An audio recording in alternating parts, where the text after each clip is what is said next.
Some interviews don't just go badly, they change everything. For public figures, interviews are supposed to be safe territory, controlled questions, rehearsed answers, and carefully managed optics. But every so often, one conversation slips off script and exposes something the audience was never meant to see. Yes or no? Did you ever take banned substances to enhance your cycling performance? Yes. There was an actor who once appeared on a late-night talk show looking completely disconnected from reality. His answers were slow, unfocused, and unsettling. Viewers assumed they were witnessing a breakdown. Is something wrong? I can't be the first one to make you feel weird about it.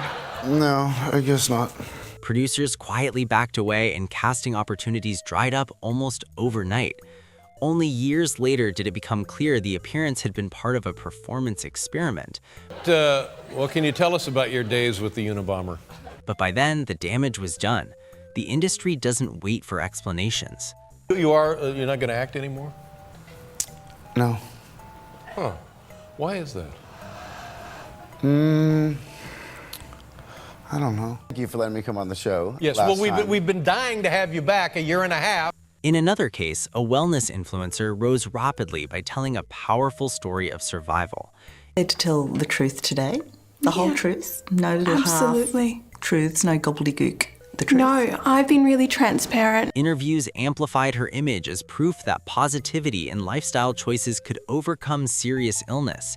But when journalists began questioning her claims, one carefully staged interview unraveled everything.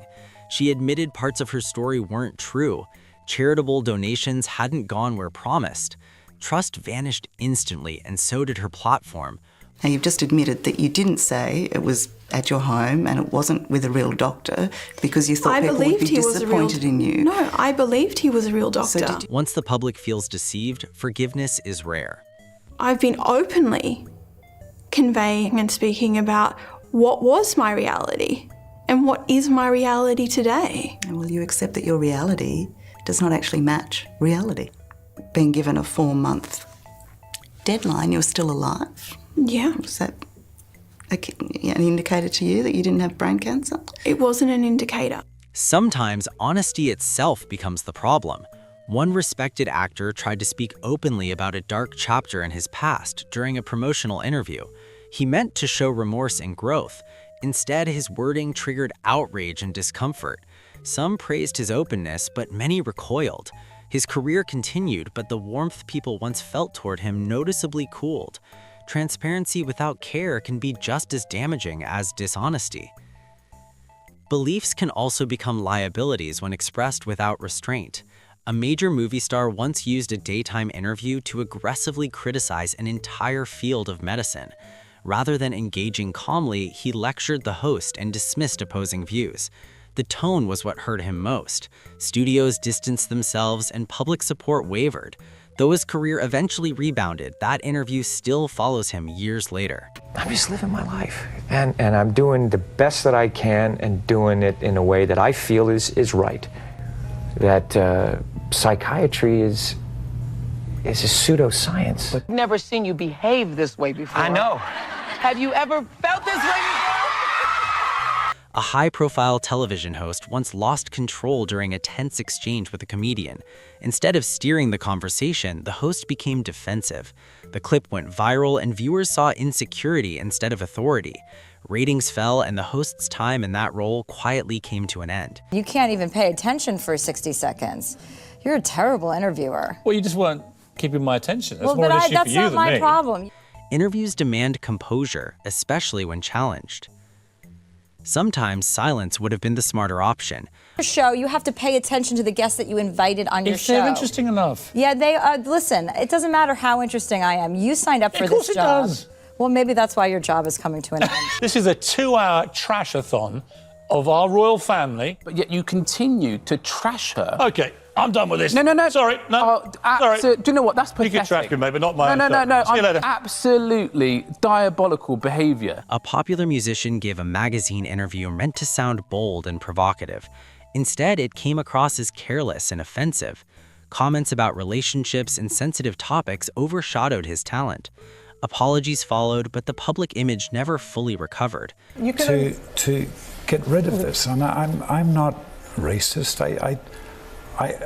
This was nearly 40 years ago, but because I was brought up in, maybe I'm rabbiting on, Rob, so forgive me. I was brought up in the north of Ireland and brought up in the Troubles. The music remained strong, but the perception changed permanently. Because I believe that Liam Neeson deserves a medal, and I'll tell you why. Defending the indefensible can be just as destructive. A long-standing television personality faced intense backlash after attempting to downplay a controversy involving another public figure. He is giving this interview to Playboy magazine. He wants to be provocative, and he tried a little too hard. Viewers felt the response lacked empathy and awareness. Colleagues pushed back, the audience turned, and a career spanning decades ended within weeks. One interview revealed a disconnect that couldn't be ignored. Half of my heart's got a grip on the situation. Half of my heart takes time. Few moments are as damaging as denial in the face of evidence. A powerful public figure once sat down to explain away serious allegations. Each answer raised more questions than it resolved. Confidence turned into disbelief. Public duties ended shortly after, and the interview became a textbook example of how speaking too much can make everything worse. Is it a good look in 2018 or is it not a good look in 2021? It's because not there's a a big good difference. look ever. Antebellum parties are not okay. Past, present, future. One tense exchange unfolded when a well-known actor was casually sharing a personal story about attending a tennis match to support a close friend. Which should have been a light moment, took a sharp turn when the host abruptly labeled the athlete with a controversial political accusation. I was happy to be in his box, got to sit behind his parents, which was really awesome to see them when he brings them up and where they started. Isn't he an anti-vaxxer? An anti-vaxxer? I believe so, yeah. Just saying. The interruption wasn't just unnecessary, it was dismissive. The actor's tone shifted immediately. As the conversation moved toward his rumored political ambitions, the host pressed him to give a simplified, headline-ready answer. You could get elected in Texas being anti-gun? Do I think I could get elected in Texas being anti-gun? One thing about if me in politics is to give you a direct statement right there is be playing a game that I'm not interested in playing. Okay, to give you a direct statement right there. Rather than take the bait, he made it clear he wasn't interested in playing soundbite games. Another unforgettable shutdown came when a movie star was questioned about his recent divorce. The interviewer framed deeply personal matters as public property, repeatedly pushing even after clear discomfort. Cole, the love of your life? What do you mean, Peter? You were married for 10 years. Listen, we raised children. When the questions turned invasive, the actor stopped being polite. He calmly but firmly pointed out that a line had been crossed and reminded the interviewer that curiosity doesn't excuse bad manners. The exchange became iconic for how effectively boundaries can be enforced without shouting.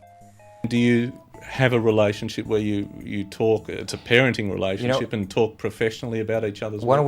Listen, here's the thing, Peter. Yeah. You're stepping over a line now. You're stepping over a line. You know you are. I suppose they're questions though, that people want to know. Peter, you want to know. Take responsibility for what you want to know. Don't say what other people. This is a conversation that I'm having with you right now. You're right. Okay, so I'm just telling you right now, okay? Just put your manners back in.